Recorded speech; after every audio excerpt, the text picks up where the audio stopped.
It is Jerry Jones. Good morning, sir. Hey, guys. Good morning. And I guess we're going to have another fabulous weekend of watching some football. But when you hear that low tone, sounds like an old lonesome train. That's me screaming in my pillow. Now, out here. You wanted to jump on, which we love you being on the Fan. Got to ask just right out the gate, what is on your mind? Well, I wanted to basically speak to Coach McCarthy, Mike. Wanted to speak to the exciting news of Dan Quinn, of course, joining us for some years to come. As to joining us as our coordinator. And what I wanted to clear up was this was a competitive situation in my view. Dan Quinn was really being pursued as a potential head coach. And I've had two other occasions in my career where a coordinator was offered a head coaching job, and I got them not to accept it. One was with Sean Payton, and he was offered the job at the Raiders when Parcells was the head coach. I asked him to not take it and stay coordinating and see what happens with the future here at the Cowboys. And then I asked Jason Garrett to do the same thing, and he passed on a head coaching job as well to stay here and be a part of the future of the Cowboys.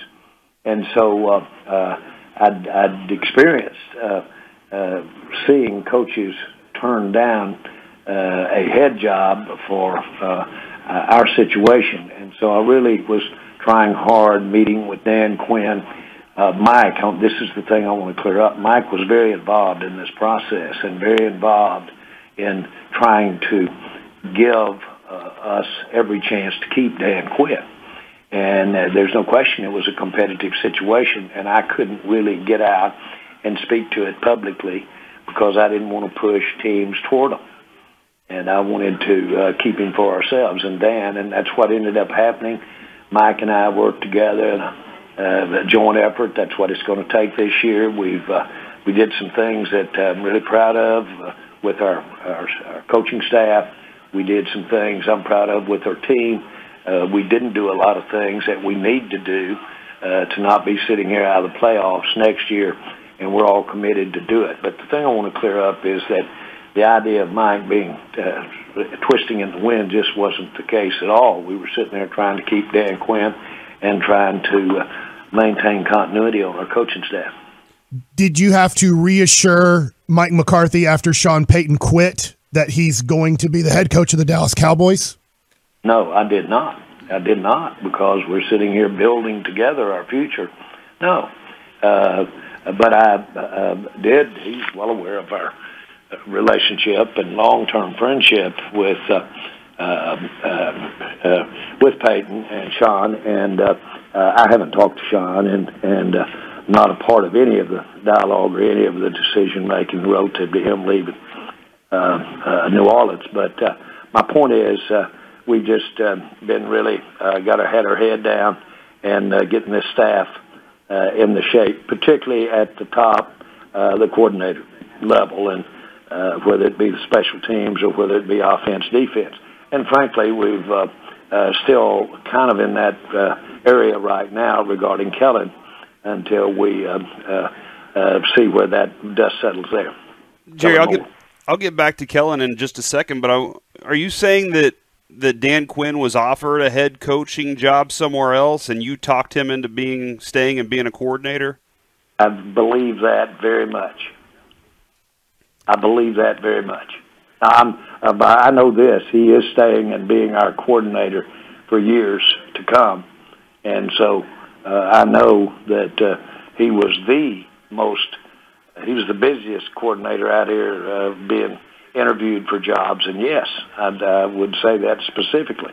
It's a real compliment to Mike. It's a compliment to us. It's a compliment to the organization. These are good jobs here with the Cowboys. Any chance you can by chance tell us what job that might have been that he might have turned down? No. And by the way, you will never know The only person that would know, like in our particular case, the only one with the Cowboys, if you were going to get a job here, that would know really whether or not he was going to get it if he had stayed available would be me. I'm the only one that would know that, because we don't have a vote or a meeting that we then throw the hammer down and say done. That's not the way it works. Now, along those lines, you said there was not a point where Mike McCarthy was twisting in the wind or anything like that. Do you think... No, you had him twisted, not you, but our media did, and I didn't want to get involved publicly because we were in a highly competitive situation. Do you think any make it look like that I overly, other than what was the obvious, I didn't want to make it look like so that it'd be that much more interesting to another club. I was fighting to keep him for our coordinator, not him go be a head coach. And when you talk about the media, I actually think our show might have played a part in that, specifically your interview on this show last week. Do you think that led to any of the speculation about Mike McCarthy's job status? They do. Those are have been my public sentiments. And the sentiment was frustration. The sentiment was just so disappointed that we're not playing. But we did some good things last year, too, and we want to build on that, and we can. That's the point. And what I said on the show, and I've seen it written several times, is that I've got everybody under contract that I want under contract. It's just a question of whether under the rules they're going to be able to get out of the contract. And so we went out and did something about and reinforced at the most critical level there with Dan. But it was never an issue with me, with Mike being the head coach. You've never heard that from me. Jerry, you've taken the fact that I was sitting there being coy, you've taken that and interpreted, not you, but it was taken as though I were somehow wishy-washy. Just because you're frustrated doesn't mean that somebody necessarily is going to lose a job. Jerry, you mentioned Sean Payton and Jason Garrett as two guys that you said, I'm not going to let them go elsewhere. I want to keep them around. A lot of people are speculating that because Dan Quinn's back, there's double pressure on McCarthy because of the head coaching experience. Do you look at it that way? I don't look at it the opposite way. And let me assure you, Mike looks at it differently. Mike did everything that he could do to help us get and keep and extend Dan Quinn. He did everything he could do. He's not into worrying about that. He's the head coach. We worked in unison, worked great together, and we basically were just doing our jobs. Mike actually said correct, and it was just kind of maybe skipped over, and he basically said, Jerry and I talk job status, I'm fine. He said that. What you didn't hear was an announcement wasn't necessary. Man, we're in a competitive situation for key personnel, key coaches here, that I didn't want to be over here pushing and talking about how good they were, how good they weren't, where we are. All that's read like a fine-tooth comb with your competition. That's other teams trying to get your staff. Jerry, when it comes to Mike McCarthy, and he's an offensive coach, he talked about Kellen Moore and how he did not want to get in his way. I know there's a lot to that, just one sentence there, but do you hope that Mike McCarthy, if the team is struggling offensively next year, can step in and help out Kellen Moore in the offense more? No question that we're going to attempt hard and use everything that Mike has got in his background experience to help us on every part of this football team. And obviously, we didn't get past the first round, and we need to address a lot of areas, and we will. But there are a lot of areas we did some good things in, and we can do some work in those areas too. But Mike's a football coach, and he's got really one of the greatest career records you can look at. And working with him is great, and he's intense. And we've got a big job. And so, to answer your question, heck yeah, he'll be involved in the minutia, or he'll be involved in every way we can to improve any part of our team. And I say that deliberately because he is the head coach, and that's what he do. Talk with Jerry Jones right here on 105.3 The Fan. I love that phrasing right there. I know you said earlier you're waiting to find out about Kellen Moore. I know he's got a second interview with the Dolphins and everything like that. Do you get a sense along the process? Do other teams reach out to you and tell you what direction they might be going? Do you believe Kellen Moore will be back with this team next year? Okay, you asked about 3 questions. I did. And that's all right. That's all right. I get a sense they do not reach out, and I believe he'll be back next year. Is that what you want? Yes. I'm really curious about this, Jerry, and I think a lot of people are too. What's your relationship with Sean Payton like versus like maybe any other coaches out there? If you want to kind of clear that up a little bit too, because a lot of people have some thoughts on that. And were you surprised that Sean quit this year? Again, I won't address the last question about surprise. That's not something that I would go to. Sean is easy and really pleasant to be around. He does things that really help ball teams and help motivate players. He's got it. There's a great story about when New Orleans beat us. There's a rule against having alcohol on a team plane. And so when New Orleans beat us one year when Bill was coaching, Sean's first win after joining the New Orleans staff, and they happened to have a lot of no alcohol beer on board. And I'm winking.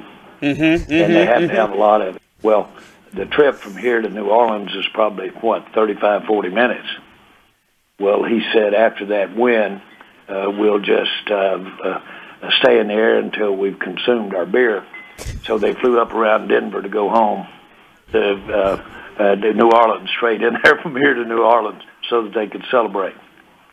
That kind of natural, instinctive, I call leadership or spontaneous or type approach to life as opposed to his team, as opposed to his associates, is a real asset to him. And he makes it the drudgery of the game, which is physical. And boy, you need some lightness from time to time in there to handle the rigors of a football team, a season, or sometimes even a game. He knows how to punch those buttons. Jerry, with him being out there, the world looks at that and goes, "Hey, that's a guy that Jerry does love." I don't want to necessarily talk about that, but how important then does this change what the Cowboys, what this coaching staff needs to do this season as far as do they need to win a certain amount of games? Do they got to get to a certain place? Does that change kind of knowing that there's a guy out there and then this coaching staff has a job they got to accomplish? Is there more pressure? Not at all. Not at all. And the rationale, I think a lot of Sean. But there's going to be somebody other than Sean win the Super Bowl this year. And if he doesn't coach, it'll be somebody other than Sean win the Super Bowl next year.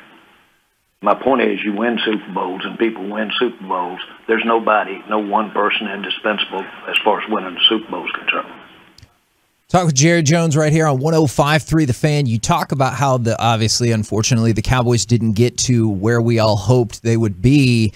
Is a lot of that falls on fair or unfair from the discussion standpoint on the quarterback. I'm curious your thoughts about Dak's play in the second half of the season, and do you think he has to play better for this team to ever get past the wild card round? Well, Dak has played at levels a lot that can win Super Bowls, that can take a team to a Super Bowl and win a Super Bowl. There's no old adage. Once you've seen them do it, you know they can do it. It's there. And so you've got to be real careful if for whatever game or whatever period of time it's not there. You've got to be careful of lumping that into, well, he can't do it. Again, there's some great quarterbacks in this league today, and you're only going to have one of them get the job done. Only one.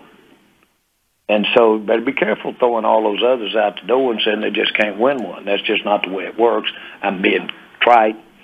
I'm excited.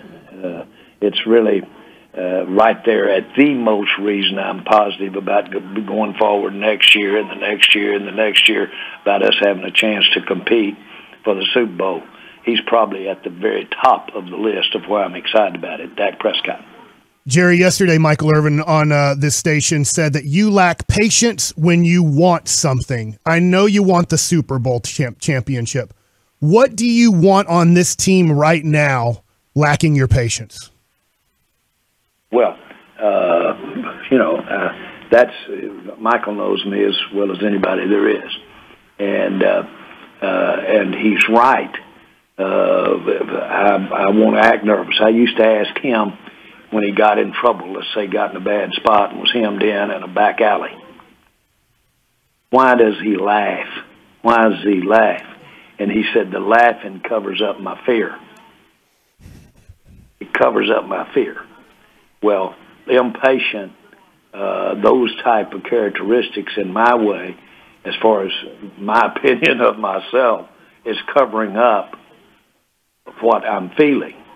And so the impatience is frustration. Now, what you got to do is make sure that that doesn't get over into a irrational decision. And I've made those too. One time, I made one. I'm teasing. I was going to say, just, what was just that? Once? Yeah, no, just one. Jimmy?